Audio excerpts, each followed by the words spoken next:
Welcome, everyone, to Ladder Daily Digest. We honor creators, and Kevin Hinckley has been on our show before, and he's also helped me do an interview here and there, and he wrote a book. Is this your first book that you wrote? This actually is number 7 or 8. So welcome to the show. Thank you. Good to be here again. Yeah. It's always fun. And how long ago did you start thinking about this book? And then tell us the full title as well. One of the things that maybe was kind of the impetus, and maybe it's coming out of some of the trips that we're going to talk about later, the trips to Israel. You really become enthralled with the Near East and Israel itself, and so you can put all those things in context. So I'd been thinking for a long time about the parable, specifically what I call the Great Parable, which is the parable of the Prodigal Son, which is part of a 3-part parable. It's the Great Parable. So I read up on a number of things. I've taught it for years, but tried to do it more based on accurate history of the people in the time. And then the interesting thing for me, Gene, is because I've been a clinical therapist for like 40 years, that people in the biblical stories, not just of the actual people, but even the parables, there's a human side to them. And so trying to kind of get in the head, not just of Matthew and John and Paul, but also the stories behind that Jesus is telling to people to try and teach a lesson. Those people also have to be humanly accurate. And it's amazing how Jesus did that to teach a point. And there's nothing that illustrates what the message of Jesus was in that first century than the Great Parable. So to you, it's almost one of the first examples of mental health therapy. You know, the link that we have, as a side note, and maybe it's one of those areas that I kind of pride myself in doing, is linking between our theology and our mental health. There's such a close bond about how we see God, how we see our theology, how that affects us, and my depression, my anxiety, all those things as well. And so that plays out in real life, but it also plays out in the scriptures if these are real people, or Jesus is trying to teach something based on a real person. That Right. Mental health side is a big deal. So you've been teaching the lesson for a long time, but you thought it'd be kind of cool to sort of make a story, expand the story, and create more of a human element. Yeah, the book was going to be an idea called, it was going to be a first-person account of the prodigal son returning back from his Gentile experience. And so not the first-person account of all of his Gentile experiences? We hit that a little. Okay. Do it. And he's going to do it as he's describing what his experience was. All right. To a mysterious stranger that's going to show up and teach him some things. But he's coming back from that Gentile experience, and he's on his way home. And part of his angst is going to be, what's waiting for me when I get home? How is my father going to respond? How is how's my village going to respond? Because I've kind of blown all them off. And how's my elder brother going to respond? Because my action is that we had to sell off probably about a third of the land for me to get my money to go. So I've impoverished my family by a third. And I have basically said to my father, I wish you'd die, because I need my inheritance and I don't get it till you die. So we're really going to act as if you have died so I can get my money. And now I got to come back. Against all of that headwind, how am I going to be received? What kind of person will I be? All the scripture tells us is he assumes he's going to be a servant when he goes back. Right. And they didn't have reverse mortgages back then, so they did have to sell a third of what they had. So the only chance I've got is maybe to work as a servant and maybe earn my way back into some good grace. And what we're going to find certainly in the story, and then we try and flesh it out in the book, is that the Father, like our eternal Father, has a different plan. And so you have a co-author, and what's her name? I do. Her name is Catherine Bell. She's not LDS. She's a wonderful Christian writer. She just wrote a big book on Disney that is out there, Catherine Bell. But she's a marvelous writer. So we've got several voices in the book. So we've got a prodigal son, and so I've got that in his first person as well as the father. But she is framing the mother's reaction to the loss of the prodigal son and his return, and a sister. We tried to add a little bit, a la The Chosen, maybe, where we can actually add a little bit of a backstory and add a character. And so we've added a sister who also watched this play out, this family drama play out at home, leading up to the son leaving, and then the response of the family on his return. So there's a family dynamic that we tried to capture, and she did a good job of that. And how long have you known Catherine? She's worked in and out of my office for about the last 5 years. Okay. She's also a psychotherapist and a really good egg and a really good writer. Yeah. And how long ago did you talk to her about collaborating on that? That's an interesting story, Gene. I wrote the whole thing actually a year ago, and then I asked her to edit it, and she started coming back a little bit and saying, this seems to be missing here, or this seems to be missing that, and what about? And she would ask me questions about all these, and then I realized that we didn't have a female voice. Mm-hmm. And that I knew what kind of writer she was. And so then we talked, and that's been probably 9 months, where I said, how about if you begin to add, in your editing, if you want to begin to add some chapters, I would love to do that more as a collaboration. That turned out to be a genius move on my part. She's a better writer than I am. Yeah. I've only written one other fiction book. The rest have all been nonfiction. So fiction's hard. It's hard to tell a compelling story and the right story and to write it well. It's much tougher than the nonfiction. Yeah, truth is stranger than fiction, and also easier to write about. We can spit out what we believe about stuff all the time, but to frame an intriguing story. You get something like the Hunger Games or even Lord of the Rings. The story is intriguing, but how it's told in a way that draws people in, that takes genius writers to tell a great story. So is it a combo Christian / LDS audience that you're going for now then? It would be, I would say it's more straight up Christian than it is, because I don't think there's nothing in there that is overtly LDS. In fact, when you first wrote it, was that your intent to not necessarily be? Most of the background writers that I had read talking about first century Jerusalem and were all non-LDS. People like N.T. Wright and people like that just have this marvelous understanding of that. And when they started, with some that I started reading, were framing the prodigal son in a far different way than I had ever realized. And then I'm sure there's a certain part of my LDS theology that is my understanding of a weeping God rather than a God that is waiting to condemn certainly favors what I believe I'm hearing from Jesus in a father that comes running to greet his son rather than a father that is going to take the older son's advice and make him live outside in the village or something until he's earned his way back in. This father is not doing that. This father is the idea of the title of the book being a ring, a robe, and a fatted calf. And because the most important thing that he gets in that, Gene, is the ring.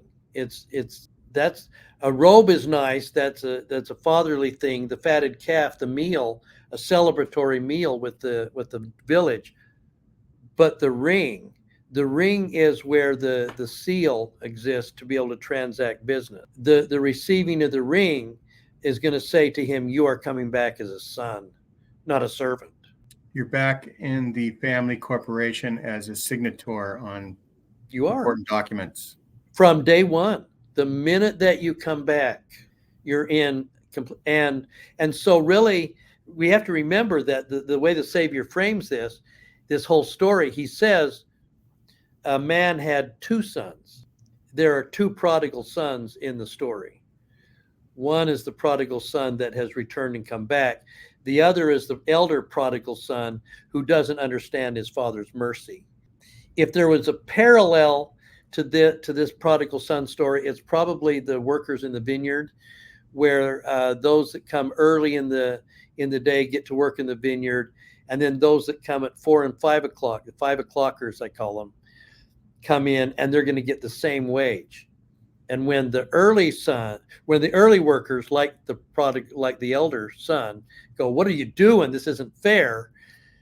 The vineyard workers, like the father, the vineyard owner, like the father, is going to say, "It's mine. I get to be kind, and I love them." Right. So I'm hoping that comes out in kind of the final chapters of the book, where we're looking at the response of a loving father to somebody returning, but also having to take a look even at the people within his household who still don't understand his kindness. They still don't understand his love. They're people in and out of a church setting that still don't understand really the God they're dealing with, just on what they think is fair and what should be right. So that's right, because there is a God in the Old Testament that is vengeful, seemingly vindictive. Absolutely. And there's a God. Hey, there's a God in the Middle Ages that is Calvinistic and ready to send most people to hell. That is very, very critical and very judgmental. And I think in our own hearts we have to look and say, do I believe in a God who would wipe out the firstborn of all the Egyptians to make a point? Or do I think that maybe that's metaphorical, and that if Jesus of the new is Jehovah of the old, then it ought to be the same guy? And so a lot of what we get in the Old Testament doesn't really feel like Jesus of the new, and maybe there's a reason about when it was written. That's a story for another time, about how the Old Testament was probably framed in Babylon rather than centuries before. Right. And so you said you wrote it a year ago. How long had you been working on it? It's a couple of years. At least the writing part. In your mind, you had been working at your life has sort of been. Yeah. As I've taught this thing over and over, my whole understanding of the thing has changed. I mean, I've taught it at BYU Education Week a couple of times about we don't understand the full import of what this amazing parable is trying to say. I think the only way we get it, is if we see it humanized. Again, think of The Chosen, where someone said recently of The Chosen TV series that we've always studied these stories, but in a couple of seasons, they're going to kill our friend.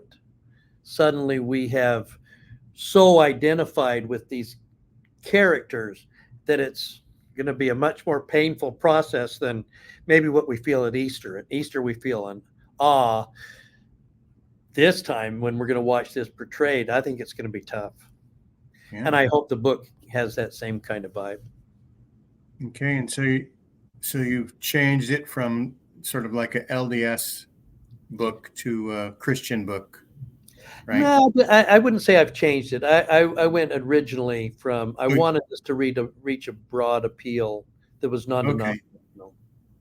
Because that way you could sell more books. Absolutely.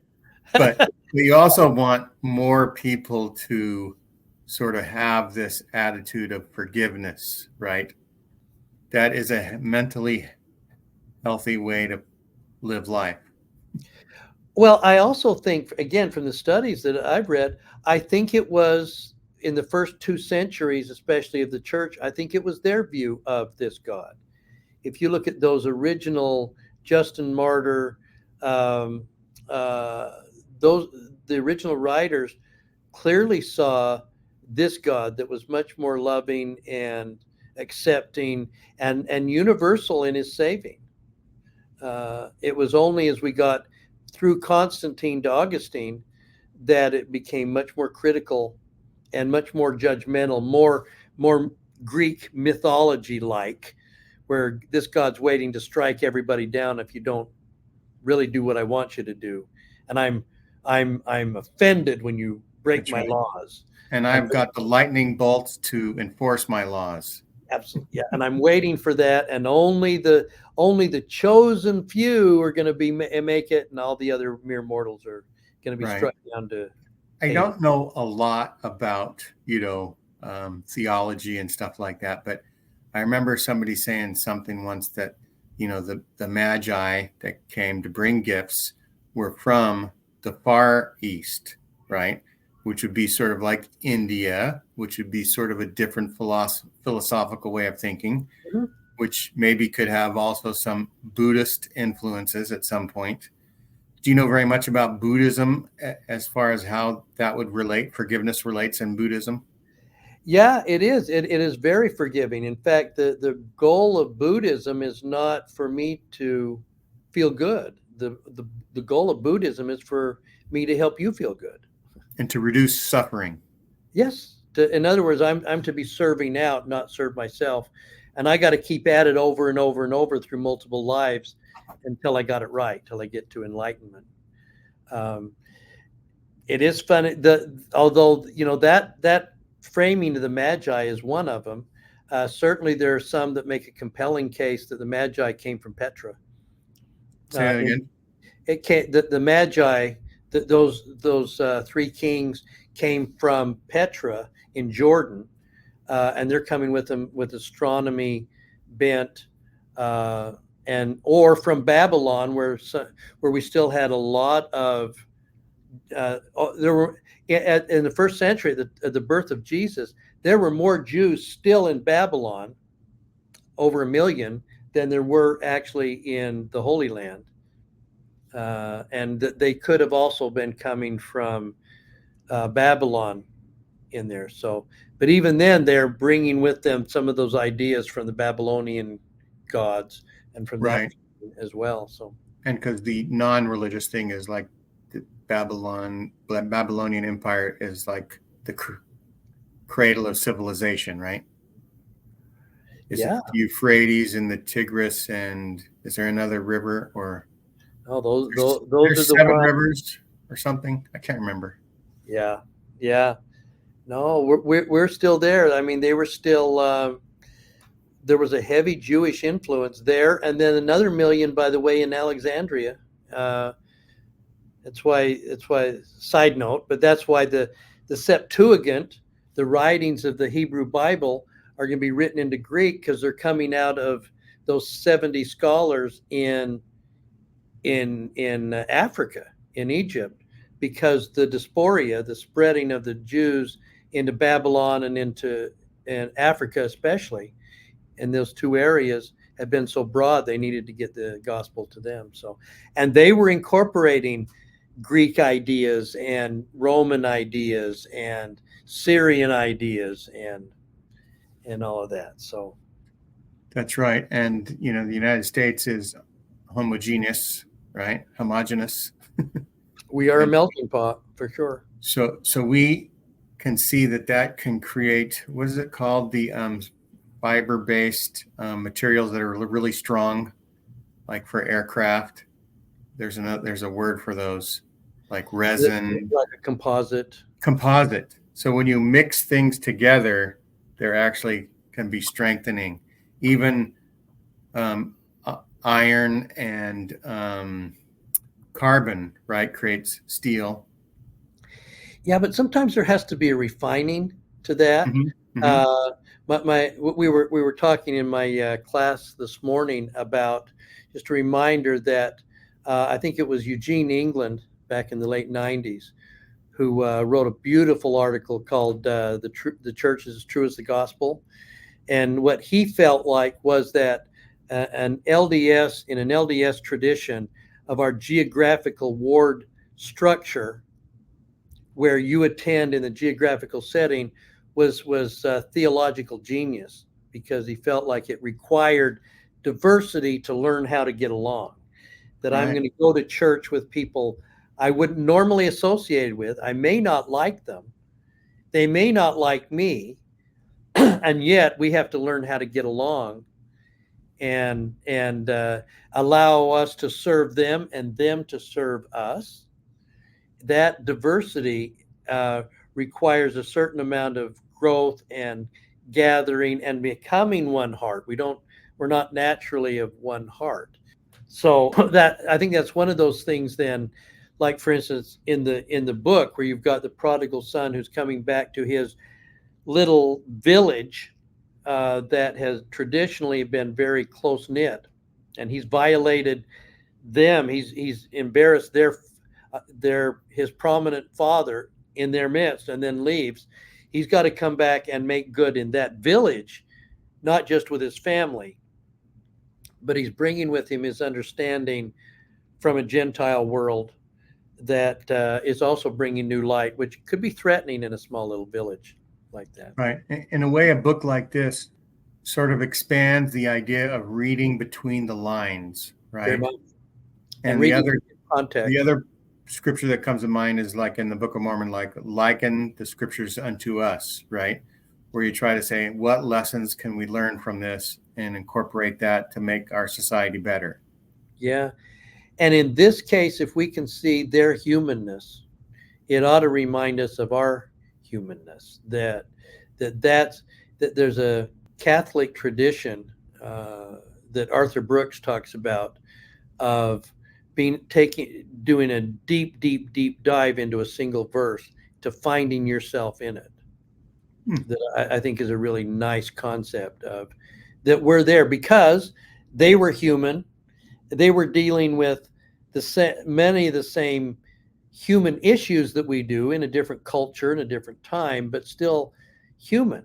So things like jealousy and pride and anger and distrust and forgiveness and all of those things that we find in the scriptures, we find day to day in our own life. We can't just say that's something they did. No, we're doing that as well. That's right. I think a lot of historians, when they write about someone, they are trying to expand our vision of the whole person. A lot of times we might know quotes from somebody famous or snippets of them at different times in their lives, but it's only when you try to backfill and create a backstory and there's a reason why somebody would behave this way 10 years after some experience that they might have had. That's that right. You can start to understand, like you say, the humanness of things. Yeah, and I think that's exactly right, Gene, in that, and the scriptures are especially this way. We talk about how contextual they are, that you need to know the context in which things happen. And certainly in LDS circles, Doctrine and Covenants is by far the most contextual. You have to know what was going on in Kirtland or Nauvoo or whatever to really understand what rose the question, which brought the answer, which then brought the scripture. And you've got to understand that well. Joseph Smith papers have done a good job of giving us a lot more context. But even the New Testament is very contextual, and that's why it's really important to really understand Jesus in his world, to understand why he would use this parable as opposed to that parable, and why it is, for instance, in the prodigal son, what the father does in terms of selling off a third of his land to give that to his son is beyond the pale. That is over and above. And I love, I'll remember his name. He writes about the fact that judgment is not judging in terms of what it is that we deserve. It's judging in terms of what we need. And that we need to look at Judgment Day as Adam Miller Adam Miller is. That seems to be what the Father is doing with his Son returning. He's judging his Son, but he's going to judge him based on what he deserves or what he needs rather than what he deserves. And if we take that idea, then maybe we can move that to a judgment day, an ultimate judgment day with Jesus comes again and all that. That ultimate judgment day is God judging us based on what we need rather than what it is we deserve. If it's what we need, then our progression continues forward and we're going to continue to grow. If it's based on what we're judging based on what we deserve, well, now we're going to be cast down to hell, or even in our philosophy into another glory, which would turn out to be hell if we were damned there from growing, from learning. Then we turn a glory into a hell if it's based on what we deserve rather than what we need. You made me think of something that is a funny line, but I can't wait for the church to put out the Jesus Papers Project. I could go for that. Yeah. If we had the original writings of those guys, that would be terrific. Yeah. I suppose Bart Ehrman and others could do something like that, where they talk about the development.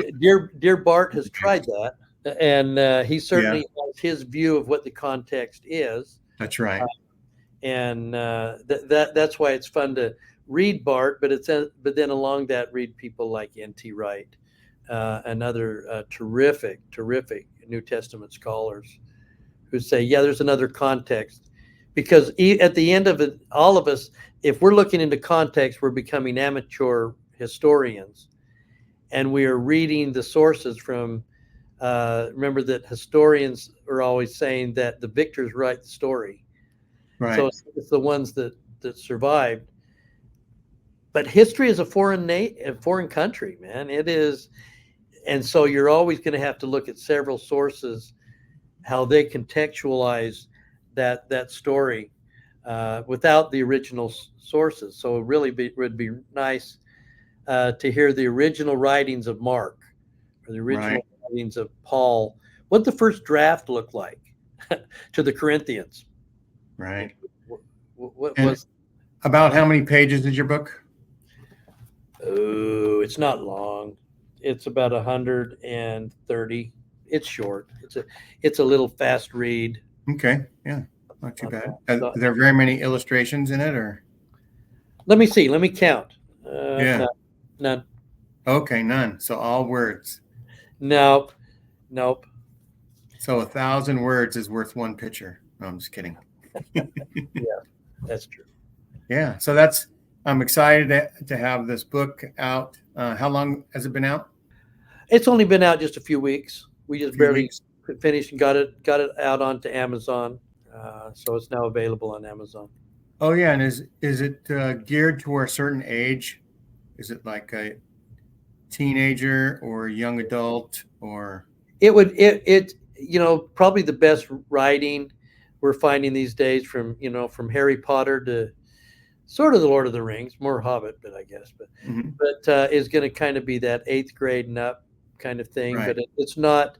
That's why I wanted to make it fictional and a readable story, because that's more how we learn. So yeah, young adult. Well, I was glad to see on your Facebook page that you had this book coming out, and thanks for coming on our show.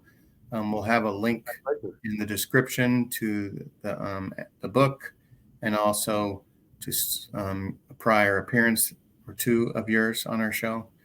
And we also wanted to let people know that coming soon, we're going to have a virtual tour of the Holy Land, because you go there, you off and on twice a year. I mean, not during COVID probably, but no, we lost a lot. Not during wars. We were supposed to be there in a couple of weeks.